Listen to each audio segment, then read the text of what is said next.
बेटा मुझे सबसे पहले तो बताओ कि आलिया के ये बॉक्सिंग का शौक कैसे आया?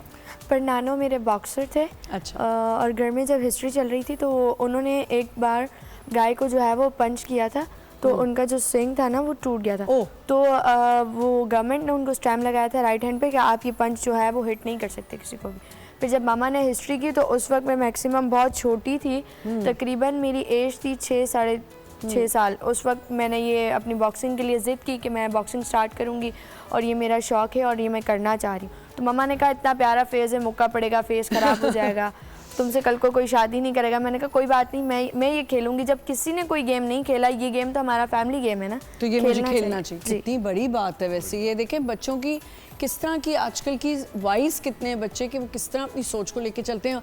वही हमारी माओं की टिपिकल बात है कि शादी कौन करेगा, शादी के बाद कोई पंच मार दे तो भी तो रखता ही है ना घर में। बिल्कुल, बिल्कुल वो पंच के लिए हम रेडी होते हैं, लेकिन जो पंच असल है जिससे उसको बहुत ज़्यादा फेमस होना है वो पंच के लिए हम परेशान है ना। ऐसा ही है, ऐसा ही है ना। शादी के बाद जो पंच मार दे वो फिर क्या बर्दाश्त कर लो बेटा, कोई बात नहीं। कितनी अच्छी बात है और कितना लड़कियों को आप इंस्पायर कर रही हो, छोटी बच्चियों को। अच्छा मुझे बताओ, training is very tough right? और आप जितनी पटीट सी छोटी सी हो, इतनी पतली दुबली, तो पंच खा लेती हो इजीली। अब तो आदत सी पड़ गई है, 12 साल हो गए बॉक्सिंग खेलते हुए। तो जब स्टार्ट किया था, क्या एज थी जब स्टार्ट किया था? मैंने 7 साल की थी, 6.5-7 साल की। हाँ मुझे तो लग रहा है बहुत छोटी है अभी भी। अच्छा तो अब कितने साल हो गए? 12 साल। तो you must be around 13-14। No 19 की हो? अब इनसे पूछिए कौन सी गोली खाती। अब आप बताओ आपने कौन सी बॉक्सिंग खा के इतनी जवान रह रही हो? बिल्कुल। हाँ अच्छा मुझे एक बात बताओ, ट्रेनिंग कौन कराता है? ट्रेनिंग मेरे कोच है नादिर, वो करवाते हैं। कैसा रहा एक्सपीरियंस अभी तक जो जीत के आई हो? इतने सारे लोग होंगे, किन किन से कम्पीट कर रही थी आप थाईलैंड में? वहाँ पर जब स्टिल पहले जब यहाँ से जा रही थी तो मैंने रमज़ान में अपनी मदद आपके तहत स्पॉन्सर ढूंढे। अच्छा ये तो एक बन गया हुआ ना, जितने बच्चे बेचारे अचीवर्स आते हैं राजा साहब, हाँ वो अपनी मदद आप ही जा रहे होते हैं। उसके बाद जब वो वापस आ जाते हैं फिर हमारी गवर्नमेंट उनको अवार्ड्स देने लग जाती है, प्राइज देने लग जाती है। या लिटरली ऐसा ही है। तो फिर जो है जब मैंने अपनी मदद आपके तहत स्पॉन्सर्स ढूंढ के जब मैं वहाँ गई, और वो एक जिन्होंने स्पॉन्सर किया वो एक छोटे से गांव के सरदार थे, उन्होंने मुझे स्पॉन्सर किया। जो कि फिशरमैन होते हैं ना, माहीगीर, उनके सरदार थे।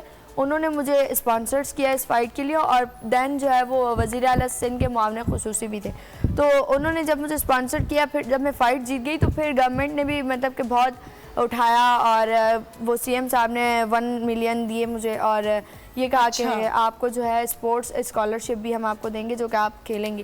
तो अब इनडायरेक्टली इतने सारे मामलात, और लोग आपको पता है ना तनकीद करना स्टार्ट हो जाते हैं। हाँ। लड़की हो, तुमसे नहीं हो पाएगा, तुम्हारे बस की बात नहीं है, तुम नहीं कर सकते। बुलिंग करते हैं। जी बुलिंग करते हैं, डिमोटिवेट करते हैं, और बहुत सारी बातों पे डिमोटिवेट किया।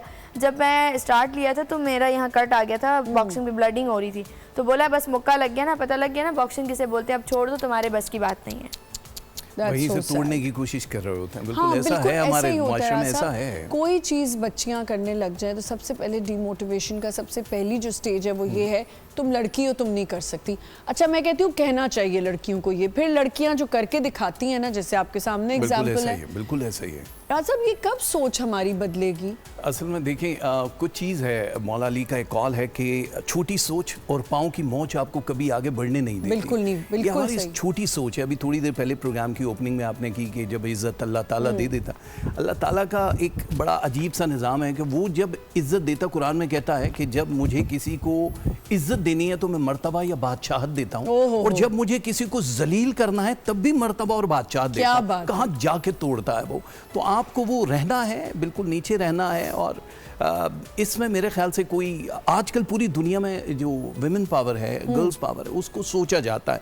पहले ज़माने में एक बड़ी छोटी सी चीज़ है, इसने जो अभी आलिया ने की है, कि एक गांव में एक बहुत मोटा बच्चा और एक बहुत दुबला सा बच्चा, दोनों दोस्त थे और खेलते खेलते कहीं दूर चले गए, और वो मोटा बच्चा कुएं में गिर गया, अंधा कुआं जो होता है। अब वहाँ दूर दूर तक कोई नहीं है, उसने बड़ी कोशिश की लेकिन बिल आखिर शाम तक उसने कोशिश करके रस्सी से उसको बचा लिया। जब गांव वापस आए तो सबने बहुत मारा कि कहाँ थे, उसने कहा ये गिर गया था। उसने कहा भाई तू गिर जाता दुबले वाला, हाँ। मोटा तुझे निकालता, ये तो समझ आता उसको, मतलब तू तो बर्तन नहीं उठा सकता। हाँ। वो बड़ी कोशिश की, वो मार खा रहे हो, कह रहा नहीं ये सच है। लास्ट पे उन्होंने एक सियाने गाँव के बड़े को कहा, तो बड़े ने कहा इसने किया है। कहा कैसे किया होगा? कहा इसलिए किया होगा कि वहाँ इसको कोई ये कहने वाला नहीं था कि तू ये नहीं कर पाएगा। तो वहाँ हिम्मत जो है ना आपके अंदर होती है सारी पावर। घर वालों ने सपोर्ट किया होगा, ऑब्वियसली आपकी फैमिली गेम है तो, लेकिन मुझे बताओ क्या चैलेंजेस और फेस किए? चैलेंजेस ऐसे फेस किए कि जब इमेच्योर खेल रही थी तो उसमें मैं 3 बार पाकिस्तान टीम में सेलेक्ट थी और मैं बिल्कुल रेडी हो गई थी। मुझे कहा कि आपके पास 1 हफ्ता है, आप पासपोर्ट बनवाएं। फिर MPA MNAs के पास जाके उनसे मैंने बड़ी मुश्किलात, क्योंकि बाबा मेरे लेबर हैं, वो कमा कर आते हैं तो हम खाते हैं, वरना हम फाका कशी करके बैठे होते हैं। तो जो है वहाँ पर MPA MNAs के पास हम गए और उन्होंने फिर जब मुझे पासपोर्ट वगैरह सब बनवा कर दिया और दैन जब मैं पासपोर्ट वगैरह दे दी उनको और वीज़े के लिए सब कुछ अप्लाई किया उन्होंने। अब मुझे नहीं पता कि उन्होंने अप्लाई किया भी था या नहीं किया था। फिर जो है उन्होंने मुझे कहा कि आप सेलेक्ट हो और आपकी वीज़ा वगैरह हमने करवा दी है। अच्छा। आप तैयारी करो, आपके पास आ जाएगा। अब 3 महीने से मैं तैयारी कर रही हूँ प्रॉपर तरीके से। सुबह घर से 5 बजे निकलती थी और ट्रेनिंग कर रही हूँ हर चीज़। और दैन जब लास्ट स्टेज आया मुझे कहा कि आप पैकिंग करो, सुबह आपके पास टिकट आ जाएगा। नहीं आया। मेरी रेडी होके गाड़ी में बैठी हूँ, मैंने कॉल की, समय टिकट कह रहे हैं आप नहीं जाएंगी, आपकी जगह कोई और जाएगा। ये किया आपके साथ? जी। ये किसने किया आपके साथ? ये बस बॉक्सिंग से फेडरेशन से मुतालिक कुछ लोग थे, उन्होंने किया। फिर क्या किया आपने? इसका कोई एक्शन लिया? एक्शन जब मैंने एक्शन लेने की कोशिश, बहुत चलती है ना हमारे यहाँ, ये भी तो प्रॉब्लम है हर जगह। तो ये प्रॉब्लम है, जो मेहनती बच्चे हैं जो कुछ करना चाह रहे हैं वहाँ भी पर्ची। कोई पढ़ा लिखा बच्चा है वो कहीं कुछ CSS ऑफिसर बनना चाहता है, कुछ बैठना चाहता है, वो डिज़र्व करता है, वहाँ भी पर्ची। हर जगह तो पर्ची सिस्टम चल रहा है। कब ये ख़त्म होगा मुझे नहीं समझ में आती कि अब तो खैर लोग इतना वोकल हो गए इसके बारे में, आपके सामने ही बच्ची बैठी है। तो फिर आपने कोई कहीं जाके कोई कुछ नहीं लिखा, कोई बात नहीं की, कोई वीडियो? आजकल तो बेटा वीडियो का ज़माना है, आप वीडियो पोस्ट कर दो तो आपका काम आधा हो जाता है।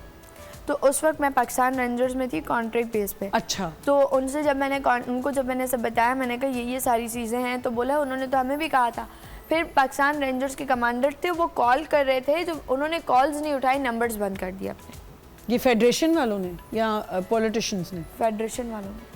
फिर उसके बाद आप कैसे फिर आगे बढ़ी? ये चैलेंज एक पहले फेस किया, फिर नहीं गई आप? नहीं, ऐसा 3 बार ऐसा हुआ मेरे साथ। बच्चे का देखें वही खत्म हो जाए, वो एनर्जी सारी चली जाती है, सारी एनर्जी चली गई कि मैं क्यों बॉक्सिंग कर रही हूँ, मैं कर ही क्यों रही हूँ। मतलब आप कितनी गलत बात है यार इस तरह की। आपको पता है सब इतनी बॉक्सिंग टीम्स बन गई नहीं है और फुटबॉल टीम्स है हमारी, लियारी में इतनी ज़बरदस्त बच्चे कर रहे हैं, वो लियारी तो लाका और वो टीम्स बनी हुई। लेकिन वो ये उनको एशियन गेम्स, मैं इसमें सबसे ज़्यादा स्पेशल ओलंपिक्स वालों को इसमें बहुत क्रेडिट देना चाहती हूँ कि किस तरह वो इन बच्चों को एशियन गेम्स के लिए लेके जाते हैं और इतना ज़्यादा उनको ख्याल रखते हैं, उनके खाने पीने का, उनके एक्सपेंसेस का, उनको लेके जाना। आपने कभी कोशिश की स्पेशल ओलंपिक्स वालों से कांटेक्ट करने की या कुछ? मैं बैंकॉक जाने से पहले मैंने कांटेक्ट किया था, फिर जो उनकी PA थी उन्होंने कहा हम आपको खुद कॉल करेंगे, दैन कोई कॉल ही नहीं आई। अच्छा, लेकिन वो करते हैं, इतना मुझे पता है।